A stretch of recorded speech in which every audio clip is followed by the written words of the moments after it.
আপনার প্রাথমিক প্রতিক্রিয়া কি? না, এটা তো আমাদের গণতন্ত্রের একটা বড় উৎসব এবং সারা পৃথিবীর মধ্যে ভারতবর্ষের এই ইলেকশন, এটা বলবো যে একটা সাংঘাতিক বিষয়। মানে এখানে সবাই বসে থাকে যে এই উৎসবে অংশগ্রহণ করার জন্য। ত্রিপুরা তো আজকে ফার্স্ট পেজে, প্রায় সারা দেশের সাথে এখানে ফার্স্ট পেজ আজকে থেকে শুরু হচ্ছে।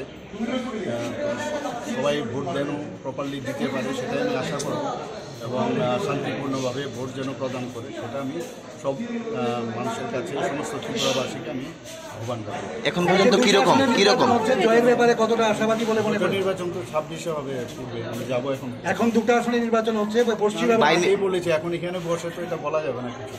আচ্ছা, এই কেন্দ্রে লোকসভা কেন্দ্রে বলবো যেন ভোট যেন দেয়, পার্টির পক্ষে এখন বলতে পারবো। এই লোকসভা কেন্দ্রের প্রার্থী যিনি আশিসবাবু অভিযোগ করেছে তাদের পুলিং এজেন্টকে ভিতরে ঢুকতে দেওয়া হচ্ছে না, গাড় ধাক্কাতে বার করে দেয়, সেই বিষয়টা কীভাবে দেখছেন? কি মনে হচ্ছে এরকম তো মনে হচ্ছে না আমার কাছে।